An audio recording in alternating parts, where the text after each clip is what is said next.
Olá, Bernardo. Olá. Obrigada por nos receberem aqui. Parece uma comissão de inquérito. Não era essa. Esta treinei em casa.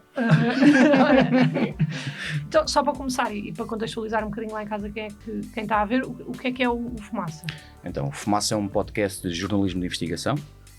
Nós começámos por fazer entrevistas de vários temas da nossa sociedade, sempre com um caráter mais político, de questionar decisões políticas ou dar alguma voz a pessoas que não a costumam ter nos órgãos de comunicação social mais convencionais, digamos assim, e nós neste momento focámos-nos em fazer séries de investigação de longa duração. A nossa última série tem 8 episódios, são 10 horas de áudio mais ou menos, onde nesse caso fomos perceber o que era o mundo da segurança privada. Sei que não é o tema mais fascinante à partida, mas o que nós tentamos fazer é uma série quase como se fosse uma série da Netflix, mas em formato áudio, a tentar questionar um assunto. Vamos falar com vários decisores políticos, com sindicatos, com seguranças privados, perceber quais é que são os problemas deles e o que é que está a falhar aqui neste setor. Portanto, é esse o nosso foco. Bernardo, e eu estive a ler a tua biografia no site, e tu não acabaste a licenciatura de jornalismo porque não concordavas com a forma como este curso é lecionado.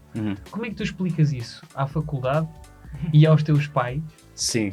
Sem acharem que tu és demasiado radical nas tuas opiniões. Estás a perceber o que eu digo? Percebo perfeitamente o que estás a dizer. Bem, a primeira coisa é eu fui com uma grande expectativa para o curso de jornalismo, neste caso na ESC, na Escola Superior de Comunicação Social. Fiquei um bocado desiludido pela maneira como era lecionado. Não sei se era propriamente por causa daquela faculdade ou se foi uma desilusão com o que é a faculdade. Achei que ia para uma coisa muito mais exigente e que nos punham não só uma parte mais teórica, mais agressiva, mas também que nos pusessem a fazer muito mais conteúdos jornalísticos, e percebi que não era bem assim. Mas isso também a minha decisão de ter ficado desiludido com a faculdade também tem a ver com o facto de ter percebido que gostava era de fazer música. E na verdade essa é a minha função no Fumaça. Anos depois eu desisti de facto do curso, fiz 2 anos, não cheguei a concluir o 2º ano de jornalismo, saí do jornalismo e fui estudar por mim mesmo música e produção musical e tudo o que é relacionado com o som, e acabo por chegar novamente ao jornalismo, na verdade por causa da música. Explicar aos meus pais não foi fácil, nem à minha família, porque acho que ainda vivemos um bocado daquela era de é preciso ter um curso superior. Falavam muito de a música como plano B, não é? Portanto, tem que ter um curso superior. Eu não acredito, acho que cada vez estamos menos a viver num mundo que necessita disso. Acho que é engraçado, uma vez disseram-me que quando eu estava nessa dúvida de escolher entre o jornalismo e a música, diziam-me, eu não tenho a certeza que o jornalismo seja assim tão mais seguro do que é a música hoje em dia. E eu concordo totalmente com isso, e o mundo até me veio a provar que isso estava certo, porque eu desisti do jornalismo, comecei a estudar música, e o que aconteceu foi que quando criei o Fumaça eu fui chamado por ser o técnico de som, por ter os microfones, por perceber como é que aquilo funcionava, e acabei a fazer jornalismo. Portanto, eu hoje em dia no Fumaça faço a parte de edição de som, mas também faço a parte de jornalismo, e tenho a dizer que o Fumaça foi muito melhor escola de como é que isto se faz, se bem que ainda tenho muitas dúvidas em muitas coisas, mas de como é que se faz jornalismo do que foi alguma vez a faculdade. Estavas a dizer que não tens a certeza que o jornalismo seja mais seguro do que a música atualmente, mas estás a falar em termos de precariedade também, daquilo que eu percebi. Sim, sem dúvida nenhuma. E o Fumaça nasce um bocado para combater essa precariedade. Sim, sem dúvida nenhuma. Uma das coisas que nós tivemos certos desde o início, quando nós criámos, nunca pensámos que isto ia se tornar um órgão de comunicação social. Nem sabíamos bem que o que fazíamos era jornalismo, porque as primeiras entrevistas era porque nós ouvíamos os podcasts americanos, o Democracy Now! Ou This American Life, gostávamos e queríamos fazer uma coisa parecida. Nenhum de nós era jornalista, quer dizer, à exceção da Maria, que tinha tirado o curso de comunicação social, mas nunca tinha exercido propriamente dito enquanto jornalista. Nenhum de nós fazia jornalismo, não viemos do jornalismo criar um projeto de jornalismo, quisemos criar um programa de entrevistas. E quando isto começou a ficar mais sério, e quando ganhámos a primeira bolsa que nos financiou para termos uma redação a tempo inteiro, isto foi em 2018, aí uma das decisões que nós tínhamos muito claras era que nós temos de ter uma redação, e para ter uma redação temos de ter pessoas com contratos de trabalho, não falsos recibos verdes, e esses contratos de trabalho têm que ser bem remunerados, tendo em conta o que são as nossas possibilidades. Claro que nós não ganhamos salários milionários, mas uma das coisas surpreendentes é, apesar de sermos um projeto relativamente pequeno, temos 7 pessoas a trabalhar, mas pela realidade que eu conheço, nós recebemos acima do que é a média noutros órgãos de comunicação social maiores do que os nossos. volto a dizer, não é porque nós ganhamos salários milionários, é porque de facto a precariedade no jornalismo é enorme.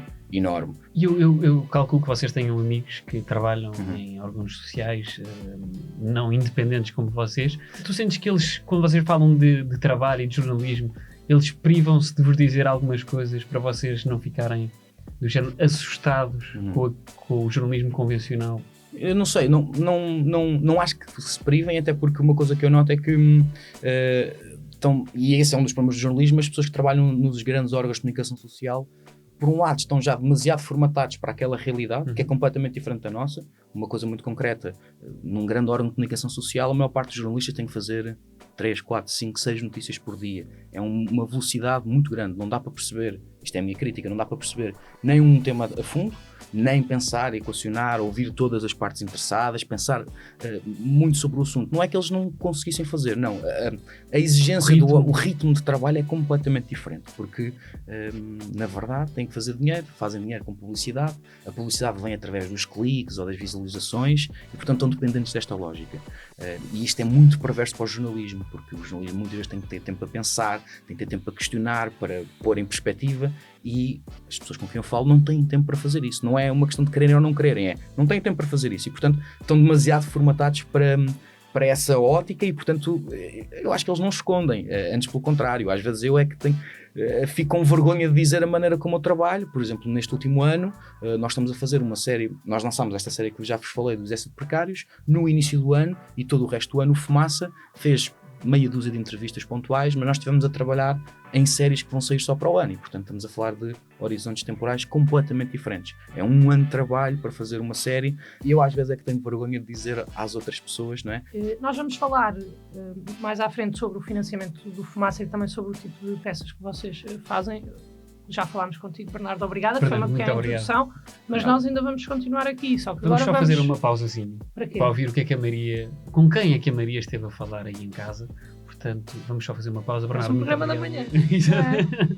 Bernardo, obrigado mais uma vez. Obrigada.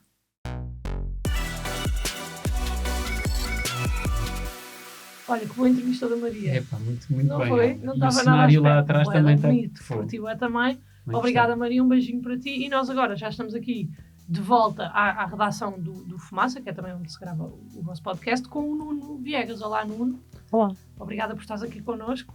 É um gosto, eu moro aqui ao pé. Moras aqui ao pé, vieste só a fazer esta... É rápido, sim. Às vezes vens cá. Tivemos antes a falar com o Bernardo em relação ao que é isto do Fumaça. Ele estava a dizer que muitas vezes os jornalistas não têm tempo para pensar as notícias ou para aprofundar ou para investigar um bocadinho melhor os temas. E isso é uma coisa que vocês aqui tentam fazer. Mas o que é isto do jornalismo lento? Que é como vocês caracterizam o vosso trabalho? Quer dizer que uma prioridade para nós é termos tempo para pensar no que estamos a fazer e para fazer as perguntas todas que precisamos. Enquadrando isto numa questão prática, por exemplo. Eu, no início deste ano, começámos a fazer um trabalho sobre prisões, começámos mesmo a investigação, do zero, não tínhamos nada. E o primeiro mês e meio que eu tive dedicado a fazer isto, a única coisa que fiz foi ler livros sobre prisões. Não sei nada do assunto, mas há pessoas que sabem muito mais do que nós. E um dos pontos prévios de fazer jornalismo com tempo é perceber, este é o conhecimento adquirido sobre isto, vamos perceber isto. E depois temos imensas dúvidas, vamos falar com os autores destes livros, com os investigadores, depois com toda a gente, com dezenas de pessoas envolvidas diretamente nas coisas. Vamos falar de saúde e doença mental, vamos falar com dezenas de profissionais de saúde e com dezenas de utentes. Vamos falar de prisões com dezenas de pessoas que estiveram presas, com guardas prisionais, com sindicalistas, com académicos. Tudo isso só é possível quando tens margem de trabalho. Vocês têm várias séries que produzem e são vários projetos jornalísticos que vão a fundo mesmo da questão. E a última que vocês produziram foi o Exército de Precários, que é sobre segurança privada. Como é que vocês começam num projeto que vocês sabem, ou seja, a segurança privada, muito provavelmente esta vossa reportagem e o estudo tem muito mais riscos do que ganhos, não é? Porque ir a fundo da questão da segurança privada, que é um problema da nossa sociedade. Como é que vocês começam numa reportagem deste género? Do nada, do zero. Sim, a segurança privada foi interessante porque a perspectiva inicial que tínhamos do que aquilo ia ser falhou completamente. E isso também é uma vantagem de fazermos jornalismo mais devagar, que é quando nós arrancamos, foi em 2018, A Nicole Quinais foi espancada num autocarro no Porto por um segurança de 2045. E a partir dali nós partimos com a ideia de fazer uma peça, uma investigação sobre a violência na noite, seguranças à porta das discotecas, houve o Urban também por aquela altura, coisas assim. E a ideia foi essa durante uns tempos. E ao longo de 2 anos e meio que levou a fazer aquilo, percebemos, não, a história não é de todo isto. A história são abusos laborais sistémicos, é uma gigantesca precariedade no setor, é o Estado recorrer a este trabalho precário para poupar dinheiro às custas dos direitos laborais dos seguranças, porque quando olhas para o setor vês há uns milhares de pessoas que trabalham na noite, depois há 40 mil seguranças privados que são porteiros da autoridade tributária ou do supermercado, ou não sei o quê. E aí houve uma mudança total do objetivo. E isso é um risco à partida, que é ainda mais para trabalhar em temas que ninguém quer muito saber de segurança privada, assim no seu dia-a-dia, ninguém repara. Profundamente. Sim, não se passa muito tempo a pensar nisso, não é? Ou pensa-se muito menos do que pensas na polícia, ou na prisão, ou são temas mais de opinião pública pré-existente. E trabalharmos isso devagar tem esse risco, tem a vantagem de nós de facto tivemos tempo de perceber qual é que era a história. E como é que, no teu caso mais pessoal, tu escolheste fazer este tipo de jornalismo? Ou seja, tu és formado em jornalismo, sim, acabaste o curso, sim, ao contrário do Bernardo que estava aqui a falar connosco, e qual é que foi o momento em que tu percebeste, ok, este jornalismo convencional com um ritmo muito acelerado, se calhar não é exatamente aquilo que eu quero fazer, vou arriscar e tentar uma coisa mais calma, slow pace? Eu quando estava a entrar no meu último semestre na ESC, a escola que o João desistiu, o João Bernardo, eu fui contratado para ir fundar a Rádio Observador. E passei 1 ano na Rádio Observador, emissões 0 durante 6 meses, depois entrei para os quadros e fiquei lá a editar, a fazer turnos, e percebi que odiava fazer atualidade. Era-me profundamente dolorosa a noção de agora vou dar esta notícia sobre um barco da Sea-Watch que tinha 367 refugiados a bordo e que não deixavam desembarcar em Itália durante 2 semanas e meia. E tenho 40 segundos para falar disto. E depois vou passar ao próximo turno e se calhar eles fazem follow-up disto, se calhar não fazem, mas passou e amanhã chego e vejo qual é que veio a notícia que veio e vou buscar uma reação. E esse trabalho de dia-a-dia mais curto é super importante, não é? Tem que ser feito. Claro. Mas eu odeio fazê-lo. Dói-me, custa-me imenso, não me dá prazer nenhum. Tu às vezes sentes alguma pressão para meter o trabalho cá fora, como isto é jornalismo lento, começas a pensar, ainda não publiquei nada, não publico nada há 1 mês e sentes esse nervosismo? Há 1 mês não, para mim não publico nada há 1 ano. Meu Deus! Primeira vez que eu entrei no Fumaça e durante 8 meses não saiu nada, era como se eu não estivesse na redação. Pô, uma pessoa vê de fora, há mais um nome a receber nos salários, mas não aconteceu nada. Isso custa imenso, dói muito. Por um lado, pela escala daquilo, porque tu começas e pensas, vai, despacho isto num mês, num aninho, faz esta série de investigação brutal, e depois percebes, não, isto se calhar demora 2 ou 3 anos até estar a funcionar e fact-check e não sei o quê, e vais assumindo a escala e isso é doloroso. E depois, como nós somos financiados cada vez mais por doações do público, todos os meses há 1500 pessoas que nos dão dinheiro, todos os meses cai-te aquele dinheiro na conta do Fumaça e pensas, pá, e não publicamos nada. Ainda não lancei nada, eu estou aqui a receber. Estou a receber. E depois perguntamos às pessoas, pá, isto preocupa-vos, queriam receber mais? E toda a gente nos diz, não, nós sabemos que é isto, o objetivo é este, é poderem tirar esse tempo. Mas lá no fundo sentes aquela culpa de, pá, mas devia estar a sair. Pá. Mas como é que é feita essa seleção de projetos que vocês fazem de investigação? Geralmente o sistema é por irritações. Okay. Há uma coisa que nós está esse tempo aqui de, pá, eu estou maluco a pensar, vai haver eleições nos Açores e ninguém está a falar das eleições e ninguém percebe nada dos Açores e ninguém está a falar de ser a região mais pobre do país e mais desigual do país e com imensos problemas de saúde. A cobertura está a ser horrenda e eu quero fazer melhor. E lançamos isto e dizemos, ok, então vamos fazer uma entrevista sobre os Açores e a pobreza nos Açores. Então, foi o que fizemos para as eleições, que houve no ano passado. E é mais ou menos assim que partem todas. É de um de nós está muito chateado com uma coisa e atira e discutimos sempre todos até ao ponto de, isto faz sentido editorialmente? Sim. Qual é o nosso objetivo? O que é que... Ou seja, que mestre é que estamos a servir com este serviço, não é? Cada um é um estamos a prazo, fazer? não é? Porque vocês nunca sabem quanto tempo é que... Isso não. Quando é uma entrevista, assim, uma coisa mais rápida, é para as eleições dos Açores. Se pensamos nisto 2 meses antes, ok, conseguimos preparar uma entrevista neste espaço. Quando é, queremos mesmo trabalhar violência policial e o que é ser polícia em Portugal, não é? Sabemos lá quanto tempo é que isto vai demorar. E digo isto como exemplo prático porque está a correr, a primeira entrevista foi em 2018. Pois. Apesar de termos tido também a pandemia, não é? Que também vos prejudicou de certeza absoluta. Atrasou-nos no trabalho da segurança privada, por exemplo, foi difícil. Foi tipo 3 meses que não conseguimos fazer entrevistas. Mas o grosso não foi pela pandemia, foi mesmo porque estávamos a investigar. Agora, vamos ver uma entrevista de um colega nosso, não vale a pena dizer quem é porque tu não conheces. Nós vamos ver e depois voltamos para falar com a Margarida. Obrigada, Nuno. Obrigado, Nuno. E até já aí em casa.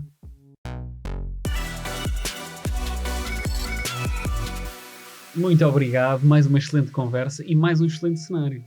Esta malta com quem nós andamos. Não sei se foi tão boa conversa como a que estamos a ter aqui. Sim, não é tão boa de certeza absoluta, até porque nós temos milhões de perguntas que vão ficar por fazer de certeza absoluta. Estamos aqui com a Margarida, desde já. Margarida, como é que tu estás? Está tudo bem? Está tudo bem, com vocês. Margarida é jornalista aqui no Fumaça, exatamente. Olha, e eu começava logo, se calhar, com uma pergunta um bocadinho agressiva. Força. Não sei se é agressiva, se não. Tu depois o dirás. Vai que é tua. Que é, tu achas que é completamente impossível fazer jornalismo sério e independente pertencendo a um órgão de comunicação social? Não acho que seja de todo impossível. Acho que há dezenas, se não centenas de jornalistas a fazer isso em Portugal. Dezenas, não somos uma classe assim tão grande, a fazer isso em Portugal todos os dias. Acho que muitos deles têm essa prática e têm essa intenção e não o conseguem fazer por razões estruturais, por precariedade e por condições de trabalho que lhes são impostas, mas acho que há muita gente a fazer isso diariamente, de forma regular em órgãos de comunicação social, ditos tradicionais, porque esta questão da nomenclatura que é um bocado difícil de fazer, que o fazem de forma inacreditável e que permitem, na verdade, que projetos como a Fumaça possam existir, porque nós, se tivéssemos uma malha de comunicação social muito mais estreita, que não fizesse o trabalho que faz todos os dias, nós não conseguimos estar um ano a fazer o que fazemos, porque muito do nosso trabalho é apoiado naquele trabalho que é produzido todos os dias ou todas as semanas por outro tipo de jornalistas. Claro, e surge se calhar também de alguma notícia... Tal e qual. Sim, completamente. E, por exemplo, eu estou a fazer este trabalho sobre saúde mental há uma vida atrás, já vão quase 2 anos. E ele é alimentado todos os dias pelas pessoas que conseguem estar em cima da atualidade, enquanto eu estou a ir navegar pelas coisas que vão ficando de fora, às vezes pelas mesmas coisas. Depois tem aquela frustração que o Nuno dizia de eu também sabia isto e acabou de sair no Expresso ou no Público. Pô, caralho, como é que eu lido com isto?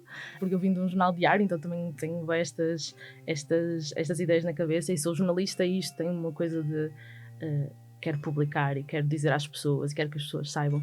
Aqui a ideia é tipo, ok, eu vou-lhes dizer muito mais tarde, mas vou-lhes explicar porque é que é assim e o que é maior do que isto. Há uma contextualização muito superior, não é? Sim. Em termos de jornalismo, o Luís estava a falar do jornalismo, vamos dizer, tradicional, mas estes 2 anos talvez de pandemia, houve um decréscimo da credibilidade dos órgãos de comunicação social e há uma desconfiança muito grande. Como é que se combate este tipo de desconfiança e como é que se combate também um bocado as fake news, que eu acho que é capaz de ser uma luta impossível, mas como é que isso se faz? Eu acho que há uma coisa super interessante que é, acho que nunca como agora, e amanhã vai ser maior e sempre vai ser sempre maior nos próximos anos, nunca temos tantas pessoas a consumir notícias e nunca tivemos. E eu acho que esta coisa é muito positiva para o jornalismo. Nunca houve tanto público. Isto tem 2 lados, tem pessoas que têm uma literacia mediática muito menor e então que não, há aqui coisas de comunicação, de como é que funciona o jornalismo que não passam para muitas pessoas, muitas vezes também por culpa dos órgãos de comunicação que não comunicam, que não são transparentes no processo. Como é que chegamos a esta informação? Qual é a fonte disto?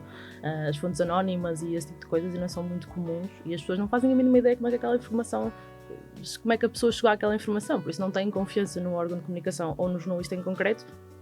Surgem aquelas frases que dão sempre arrepios, mas que acho que são muito reais e muitas vezes fundamentadas, que é, se isto for verdade é muito preocupante. E ouvir isso sobre uma notícia é chocante, mas ao mesmo tempo muitas vezes é uma base.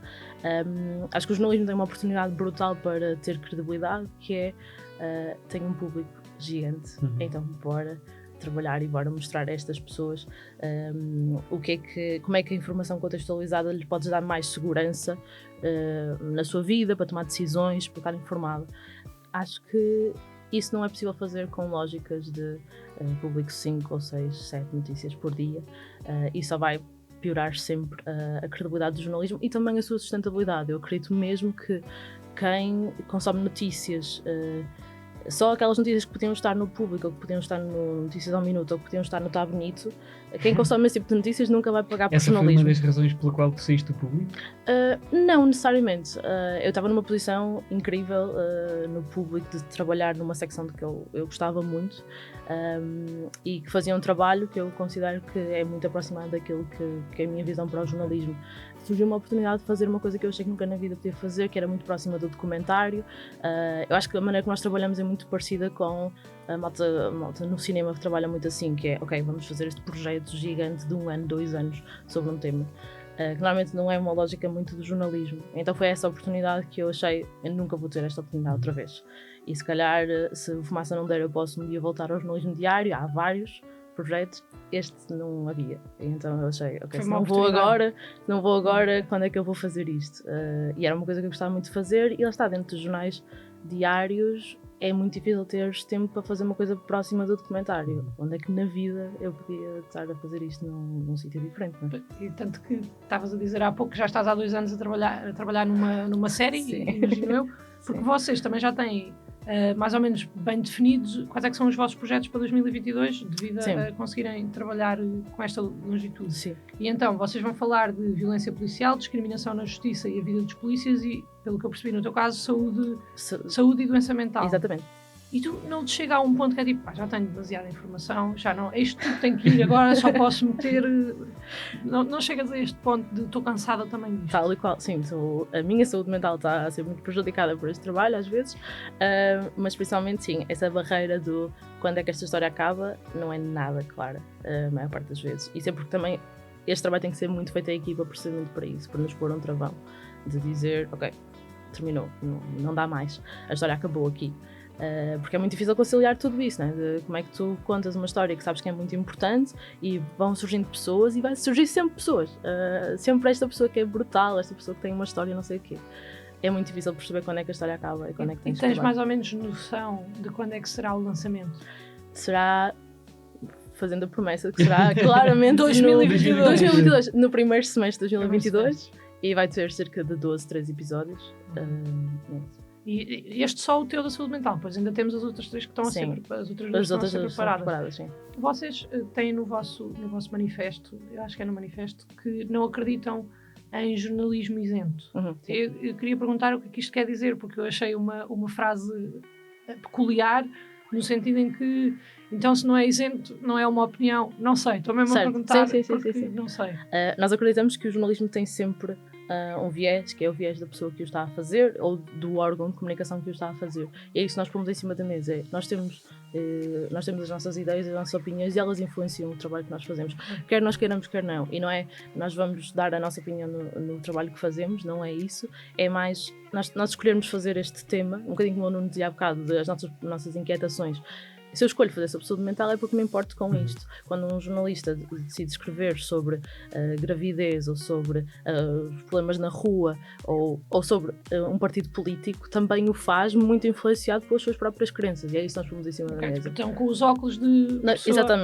Exatamente. Eu acho que dizer que somos totalmente isentos e imparciais é negar esse viés. E ele existe para todos os jornalistas. Margarida, provavelmente há muita gente que não sabe que o Fumaça existe, mas vocês são um projeto que depende muito da ajuda das pessoas e tudo mais. Como é que as pessoas podem ajudar este projeto incrível e que vocês continuem a fazer estas séries e este projeto de investigação?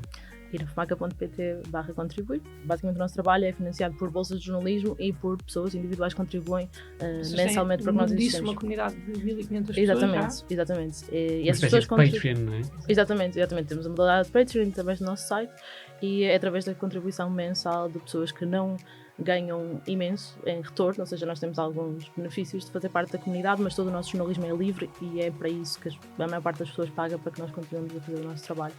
e é por aí que nós queremos crescer. Nós queremos atingir a sustentabilidade em 2023, idealmente, sendo apenas financiado por pessoas individuais. Estão no bom caminho, não é? Vocês em 2018 recebiam 56 euros por mês e agora já estão acima dos 7.500, portanto... Cerca de metade dos nossos gastos são Eu vi que cobertos o Nuno ou saiu um vídeo do Nuno no Instagram e queriam atingir quanto? Eu não me lembro bem, 9.000. Exatamente, até ao final do ano, cerca... Do ano passado, portanto já... Eu sou péssima em marketing. Podem contribuir ainda este ano, é uma questão de se irem informar, porque estão a contribuir para um jornalismo independente, livre, e para se calhar falar de assuntos que vocês aí em casa não estão habituados a ler e estão a par. Exatamente. E depende de vocês aí, Margarida. Muito obrigada. Muito obrigado, e obrigada Margarida. também ao resto, ao Nuno, ao resto, aos gajos. E nós agora vamos falar, eu acho que é comigo e contigo, não é, Luís? É, se calhar falamos um bocadinho só os dois. Ainda bem. Tá Vamos bem. lá então.